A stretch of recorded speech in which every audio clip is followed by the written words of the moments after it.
Discuss about the Carnot theorem. So first is कि सवाल किस तरीके से एग्जाम में पूछा जा सकता है।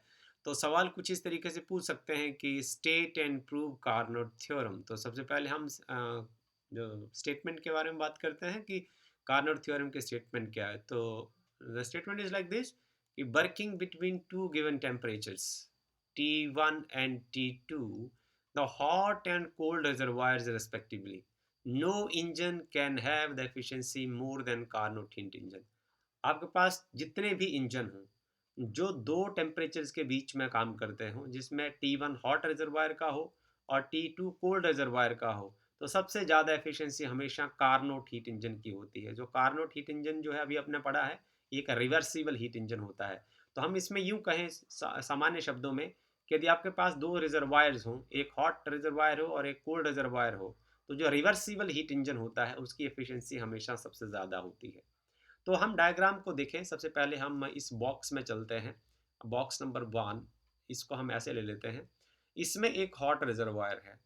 मैं इसमें टेम्परेचर जो है हॉट रिजर्वायर का T1 है और there is a cold reservoir, it's having the temperature T2। तो इसका टेम्परेचर T2 है।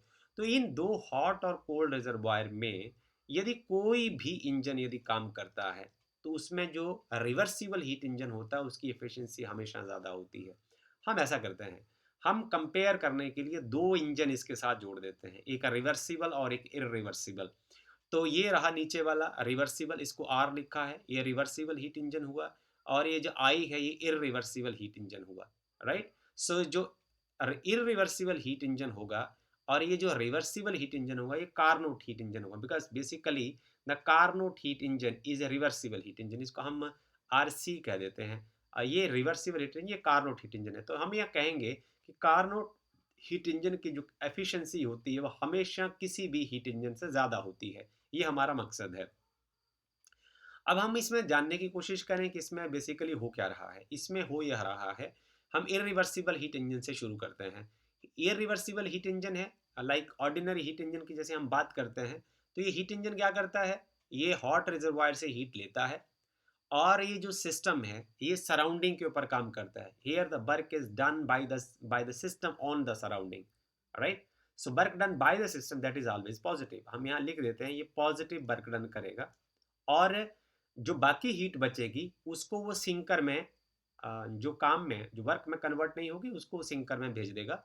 तो बची हुई हीट क्या होगी, Q1 हीट टोटल ली और उसमें से W प्राइम वर्क में कन्वर्ट होगी। बाकी जो रिमेनिंग हीट है Q1 माइनस W वो सिंकर में आ गई। और जो अ, हमारा जो कार्नोट हीट इंजन है, जो रिवर्सिबल हीट इंजन है, वो क्या करता है, वो देखिए यहाँ से इस रिजर्वायर से जो Q1 हीट है उसको वापस सोर्स में पहुंचा देता है। अब आप देखें ये कोल्ड रिजर्वायर है, कोल्ड रिजर्वायर से हीट ट्रांसफर होती है हॉट रिजर्वायर के लिए, जो प्रैक्टिकली पॉसिबल नहीं है। इसलिए इसमें जो आप इंजन लगाते हैं, जो जो यहाँ वर्किंग सब्सटेंस है, यहाँ क्या होता है, हम सिस्टम के ऊपर काम करते हैं। Here the work is done on the system and this work done is negative, right? So it will take the heat Q1 minus W from here and the work is done on the system now, and the heat Q1 will be transferred to the reservoir। ये figure की सारी घटना रहेगी। Okay.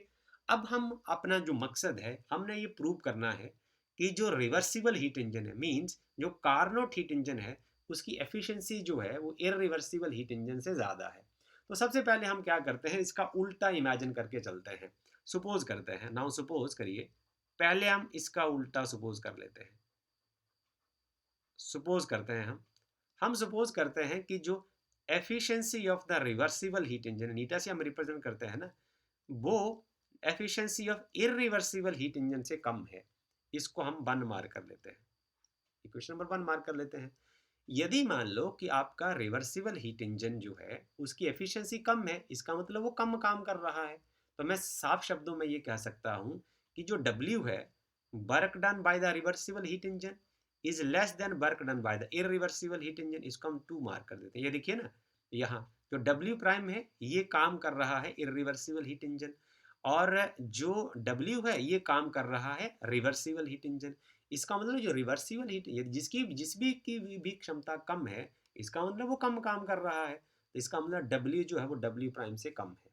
Okay, now अब हम concentrate करते हैं जो हीट ट्रांसफर होता है सोर्स में। आप देखिए जरा, नाउ नाउ ना heat transfer, net heat transfer from the source. यहाँ चलिए, now net heat transfer from the source. Now net heat transfer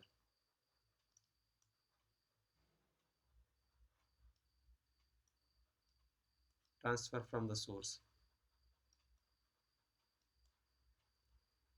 source ने कितनी हीट ट्रांसफर की हॉट रिजर्वायर की ओर? आप ध्यान दीजिए, इसमें देखिए जो हीट है, इरिवर्सिबल हीट इंजन ने हीट ली है, राइट? सो इसको हम माइनस मान लेते हैं।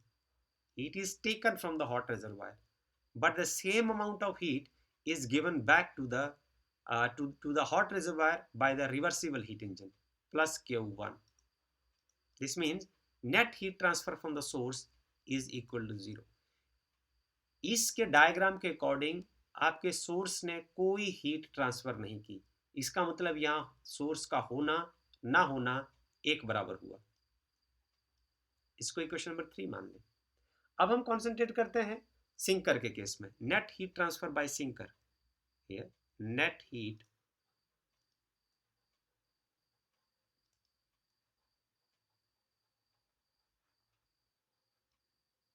ट्रांसफर,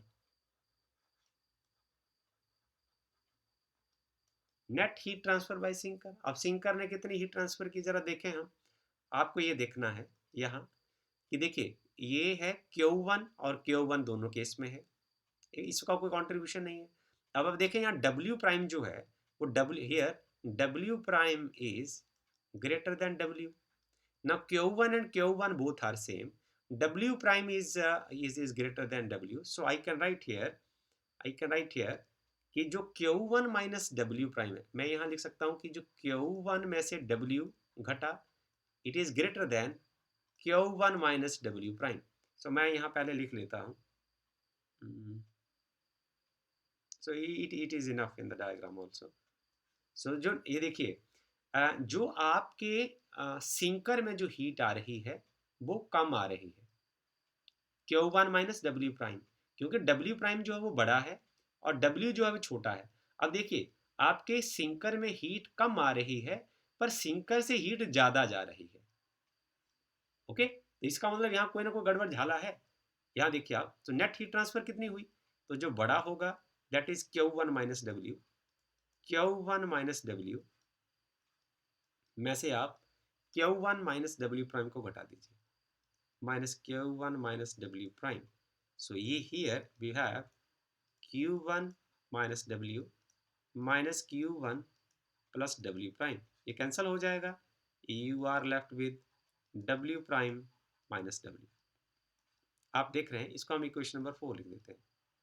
आप यहाँ देख रहे हैं कि सोर्स से नेट हीट ट्रांसफर तो 0 है, बट सिंकर में जो नेट हीट ट्रांसफर है वो W प्राइम माइनस W है, right? There is a difference कि सिंकर में हीट कम आ रही है और सिंकर से हीट ज़्यादा जा रही है। अब हम ऐसा करते हैं, हम इस सारे ही नेटवर्क को इकट्ठा नेटवर्क मान लेते हैं।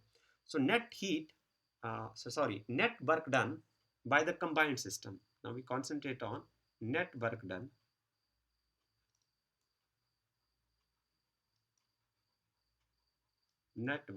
by combined system.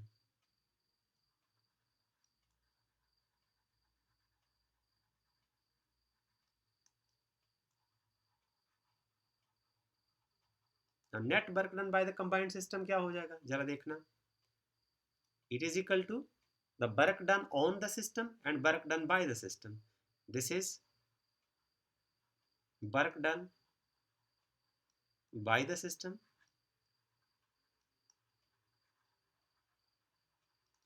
plus work done on the system। ऐसा ही है।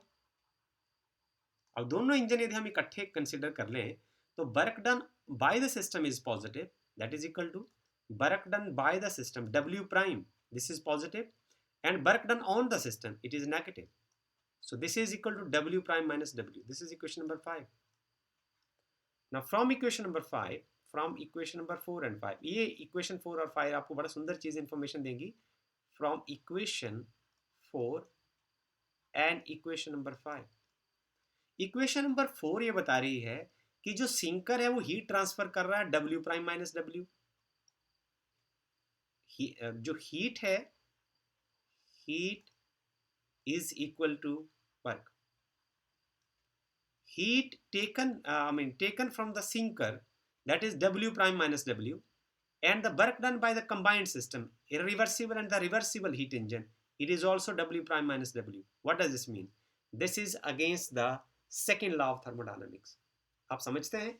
इसमें ये कहा गया, जो सेकेंड लॉ ऑफ थर्मोडायनेमिक्स ये कहता है नो प्रोसेस इज पॉसिबल, ऐसा कोई प्रोसेस जो है वो पॉसिबल नहीं है whose sole result is the absorption of heat from the reservoir, जो रिजर्वायर से हीट एब्जॉर्ब करे, right, and complete conversion of this heat into work, और सारी की सारी हीट को वर्क में ट्रांसफर कर दे without any extra aid, right. So this is against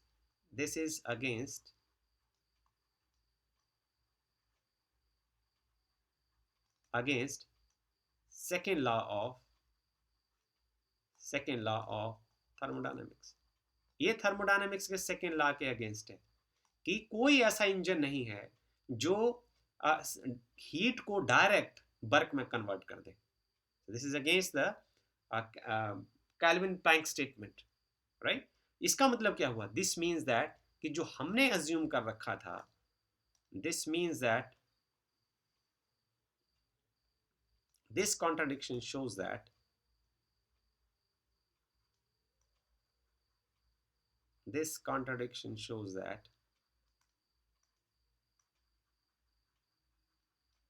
ये अब कॉन्ट्राडिक्टरी रहा, हमारी जो assumption है वो कॉन्ट्राडिक्टरी रही.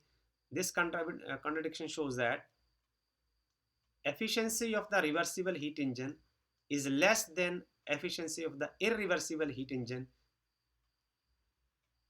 This contradiction shows that the assumption जो है ना, ये assumption आप इसको माने, हमारी जो assumption है, this assumption is wrong. Okay, this means that, तो result क्या निकला? This means that efficiency of reversible heat engine is always greater than efficiency of irreversible heat engine. Okay, this is what we want to prove using Carnot theorem. Thank you.